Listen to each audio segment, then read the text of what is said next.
àgbà kì í ṣòro bí ewé.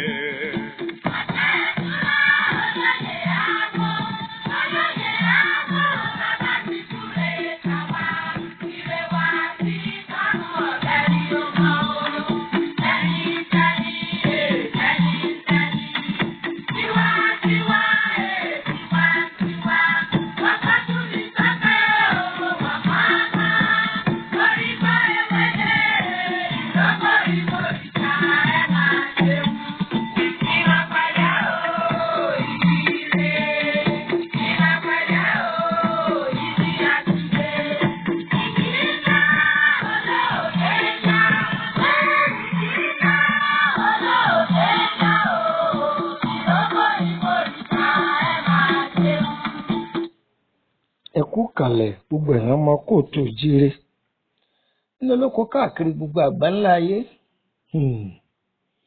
Èmi náà mà tún ní Lukman ọmọ Àyándárè bàbá ọgbọ́n ọmọ ọ̀dọ̀ àgbà. Ẹ̀yà àwábì kan fìdílé àbí kẹ́ fìdílé nǹkan nínú mọ́tò lọ́wọ́ ni ẹni tó wà lẹ́gbẹ̀ẹ́ rẹ̀ jí ó gbọ́. Ọkọ pé ìyàwó, ìyàwó pọkọ, ẹ̀yin ọmọ ẹ pé dádì yín ẹ jẹ́ wọn kẹ́kọ̀ọ́ mẹ́. Ẹ̀yin akọ̀wé kọ wúrà, ìwé yìí tẹ̀ ń kà yọ wọ̀ yín lórí ẹ̀rí fi ṣe rere. Ẹ̀yin òṣìṣẹ́ ọwọ́, àdá ọba, ọkọ ọba kò ní sa yín lọ́wọ́ kò sì ní sa yín lẹ́sẹ̀. Ewu ìbálé, ewu ìbálé, kí ni jẹ́ bẹ́ẹ̀? Kí ni jẹ́ ewu ìgbálé? Lọ́dọ̀ àwọn alákọ̀wé wọn á pè ní disfegin. Kéèyàn gba ìbálé lára obìnrin. Ìjọ tí obìnrin kọ́kọ́ dá ọkùnrin mọ̀ ní jẹ́ ìbálé. Ewu wo ni wàá mẹ́mẹ́? Ẹ̀kọ́ ọbẹ̀ ní wàá kọ. Ayé àkàkàtà, ayé àkàmàrà. Ọ̀pọ̀lọpọ̀ èèyàn ló ṣubú látọjọ́ tó ti pẹ́, ṣùgbọ́n wọ́n ń wá ohun tí ọ̀sọ̀nù kì. Ìwọ̀n tó dínà ajé ẹlòmíì, ìwọ̀n tó jọ́rọ̀ ayé ẹlòmíì ó bàjẹ́, àfọwọ́fà ló má pọ̀ jù. Wàá gbọ́nú eléyìí. Ewu ìbálé ni o. Arákùnrin kan ni orí ọmọ yìí olóúnjẹ kan ní síríìtì kẹta sọ́dọ̀ wọn.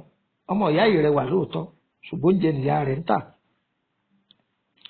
Ọmọ yìí ó kàwé, tọ́lọ́lọ́run ò fún lẹ́bùn ìwé kíkà, ìṣe ń bá ìyá rẹ̀ ta ń jẹ. Ọmọ yìí ní akíkanjú iṣẹ́, ìyí máa ń ràn ìyá rẹ̀ lọ́wọ́. Tó arákùnrin ló wọ́n fi ọmọ yìí gbọ́ gbà. Ìyá rẹ̀ mọ̀ gbogbo àwọn èèyàn tó ń ta ń jẹ fún, tí wọ́n ń dán ra ń jẹ ń bẹ̀, gbogbo wọn ni wọ́n dá arákùnrin yìí mọ̀. Yóò gbóúnjẹ fún, yóò fún lówó. Lọ́pẹ́lọpẹ́ ọmọ yìí lárákùnrin yìí fi rí káwọn á máa pè é ní bọ̀dá akọ̀wé. Bọ̀dá akọ̀wé tọrọ fẹ́ràn ìwé kíkọ́, Ọlọ́run sì fìwé náà ó fi yí ọmọkùnrin ọ̀hún. Ó kàwé o, ó kàwé. Ó wá àdìjọ́ kan ó ti kàwé, ó fẹ́ parí. Ó wá sọ fún ọmọbìnrin yìí, tipẹ́tipẹ́ látìgbà tí ń fẹ́ra ní tí ń fóúnjẹ ẹ̀fẹ́ lọ o, pé lágbájá jẹ́ ń gba adé lórí kíní yìí, jẹ́ ń gbọ̀rá lára ẹ̀ mọ̀ túmọ̀ rẹ̀. Ó ní kí òun ò súnmọ́ ní jẹ́ bẹ́ẹ̀. Ó ní bọ̀dá akọ̀wé, ẹ má ti súnmọ́ mi. Ẹ má ti súnmọ́ mi.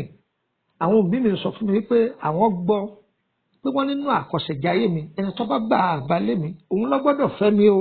Wọ́n lè wú àbẹ́. Torí pé wọ́n sọ wípé ọmọ ẹlẹ́gbẹ́ lòun. Tó ẹ̀yin kọ́ yìí. Ọmọbìnrin yìí náà ti dàgbà dáadáa. Ó wá ń tẹ ọkùnrin yìí pé bọ̀dá akọ̀wé, tí a bá mọ̀ pé ẹ̀ ní fẹ́ òun, ẹ má gbàgbá léwu o. Wọ́n ló léwu o. Wọ́n ló léwu o. Tó arákùnrin yìí ẹ̀sùn àwọn akọ̀wé ọkọ̀ àwọn ìbò táwọn ìbò lẹ̀ ẹ mọ̀ wọ́n bá fẹ́ takọ̀wé bá fẹ́ pààyàn kú yọ lọ Mr. Bisi yọ lọ ra àwọn mídìmídì yọ rà fún oníkọ́mi ìpanu. Òun nífẹ̀ẹ́ rẹ̀ kò sí ohun tó wọn ò lè fi búra, òun lè fi ọ̀hún búra, òun lè fi bàbá òun búra. Ẹ̀yin kọ́ yìí kò sí ohun tó fẹ́ ṣe. Ṣé mọ̀ pé obìnrin tí yàrá bá ń fẹ́ bí yàrá ti lóòdù ẹ̀ lẹ́ẹ̀kan ó ti di kọ́sítọ́mà. Láti bẹ̀ lọ ó bẹ̀rẹ̀ sí ní fún ọmọ níbàálò ní gbogbo gbà ọmọ náà ti gbà pé ẹni yìí fẹ́ wọn. Ṣàdédé lójijì arákùnrin parí ìwé rẹ̀ tán, ṣùgbọ́n kú bí oṣù díẹ̀ dẹ̀dẹ̀dẹ̀dẹ̀ tí ó parí ọmọ yìí ló mú lóyún ó sọ fún bọ̀dá akọ̀wé ní bo òun ọmọ ọlọ́ọ̀dọ́ gbá òun ọmọ ọlọ́ọ̀dá ó wọ́n bọ̀ òun yọ wọ́n ti sọ fún òun pé òun ò gbọ́dọ̀ ṣẹ́yún o pé ẹni tó bá gba àbálẹ̀ òun lòun gbọ́dọ̀ fẹ́ o ó ní òun ò lérò pé yóò lè wọ̀ o òun sunkún ọmọbìnrin yìí ó sunkún ìyá rẹ̀ gbọ́ wọ́n bara jẹ́ wọ́n fara ya pa ọ̀dà akọ̀wé kọ̀ wáyẹ̀ kò ṣe báyìí pẹ̀lú ọmọ yìí gbogbo èèyàn ló ti mọ̀ ẹ́ ó ní láyé sọmọ tí ó kàwé lòun wọ́n wàá fẹ́ ẹ̀yìn kọ́ yìí ọmọkùnrin yìí ó parí ìwé rẹ̀ oríṣẹ́ gidi ó sì ní owó lọ́wọ́ ọmọbìnrin yìí ń dátọ́ oyún pẹ̀lú àwọn òbí rẹ̀ nígbà tí ó bímọ ìbejì ló fi bí ọkùnrin méjì gidigba ìgbà tí owó ńláńlá dé ọwọ́ ọmọkùnrin yìí ó tíráfù ọlọ́ọ̀lú òyìnbó ó ṣiṣẹ́ ó tún dolówó owó tó pọ̀ ṣùgbọ́n bí ṣe ń ṣiṣẹ́ tó fún lówó tó kò ní àṣeyọrí ó ní lọ́kì ṣùgbọ́n ọ̀tọ̀ ní lọ́kì ọ̀tọ̀ láṣeyọrí kò láṣeyọrí ó lọ fá láàrin bí ọdún mẹ́wàá oríṣiríṣi obìnrin ló ti bá pàdé kò séyìí tó dúró lọ́dọ̀ rẹ̀ ó ṣe wedding fún àìmọye obìnrin tó bá ti kù dẹ̀dẹ̀ báyìí wọ́n fi ilẹ̀ ní tó bá ti kù dẹ̀dẹ̀ báyìí wọ́n fi ilẹ̀ ní ẹ̀yìn kọ́ yìí ó sì fẹ́ ìyàwó dórí 5 èyí tó wá sí 5 kò sí gbogbo tẹ́sítì tí wọ́n máa ṣe wọ́n ní nǹkan kan ò ṣe kọ̀sọ́mọbìnrin o nǹkan kan ò ṣe sọkùnrin náà ṣùgbọ́n ìbáda láwọn tó jẹ́ tí wọ́n jẹ́ ọmọ Yorùbá tí ń fọ̀rọ̀ lọ́wọ́ ní kọ́kẹsẹ̀ ẹlẹ́bọ̀ nǹkan kan lẹ́gbẹ̀ẹ́ kan ibì kan ìyá ìyàwó rẹ̀ ni wọ́n máa sọ̀rọ̀ yìí fún ìyá ìyàwó bá jáde sọ̀rọ̀ yìí ṣe mọ̀ pé òǹbí gidi ò ní fẹ́ kọ́mọ wọn wà ní ọkọ kọ́mọ rọ̀ mọ́ gbẹ́jọ́ wọ́n débi gbá wọn lárákùnrin yìí lọ́sàtọ́fà wọ́n débi àwo wọn lárákùnrin yìí lọ́sàtọ́fà ńgbà àwọn á dé ọ̀nà kẹta sí kẹrin wọ́n ní arákùnrin yìí lọ́mọ ń ta ó lóun ò bímọ rí wọ́n ló ti bímọ wọ́n ní kódà ìbejì ni wọ́n wá júwe arábìnrin tó bí fún ọmọbìnrin tó bí fún ó pupa báyìí kò ga jù báyìí lọ ọwọ́ arántí làákàyè ẹ̀ sọ wọ́n ní ọmọbìnrin yìí dandan ni ó gbúdọ̀ fẹ́ o torí tó wà nú àdéhùn ọmọbìnrin yìí tọ́ba tó fẹ́ ọmọbìnrin yìí làṣeyọrí rí ó tó wà ní ó tó rí nǹkan ńláńlá gbèsè láyé kóun ní òwò iye obìnrin tó ti fẹ́ lẹ́yìn rẹ̀ èwo ló dúró ǹjọ́ kan sọ pé òun lóyún rí wọ́n ní wọn sọ pé àwọn lóyún rí gbogbo tẹ́sì tí wọ́n ṣe kí ni wọ́n wí wọ́n ní òsì nǹkan kan tó ṣe ẹ̀yìn kọ́ yìí abáwálé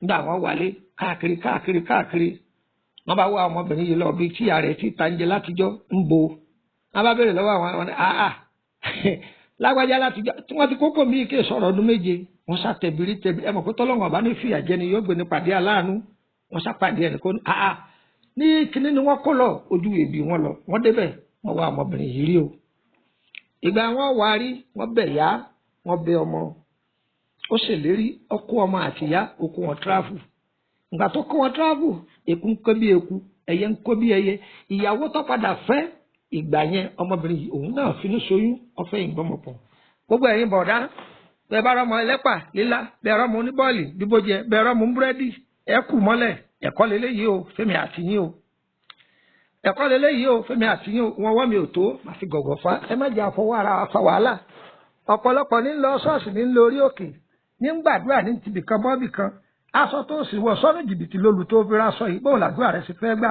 ẹ kíyèsára ọ̀pọ̀lọpọ̀ náà mọ́bi tó ti ṣubú dànù tọ́jọ́ pé ń sáré káàkiri èyí á máa kíyèsára o ewu ìbálẹ̀ ìwọ̀n tó ọ̀bá ti ní jẹ àwé máa fi rùn mú o lẹ́ẹ̀kan sí orúkọ mi ní Lukman ọmọ Ayédáre bàbá ọgbọ́n ọmọ àgàgbà tẹ́ bá fẹ́ darapọ̀ mọ́ wa lórí WhatsApp 08032983298 ẹ bá fẹ́ pàdé wa lórí Facebook ẹ lọ search fún life spiritual solution kí ni mo pè life spiritual solution capital letter lẹ́ẹ̀fi kọ́ ẹ wàá pè 08032983298 ẹ bá fẹ́ ràn lọ́wọ́ abọ́yá ẹ̀ tí wà ní ọkọ̀ tipẹ́ ni ẹ̀rọ ọmọbí ni àbẹ̀fẹ́ béèrè nípa àkọsẹ̀jáyé yín ẹ̀ka sí mi ẹ sápè 08032983298 ire kàbìtì.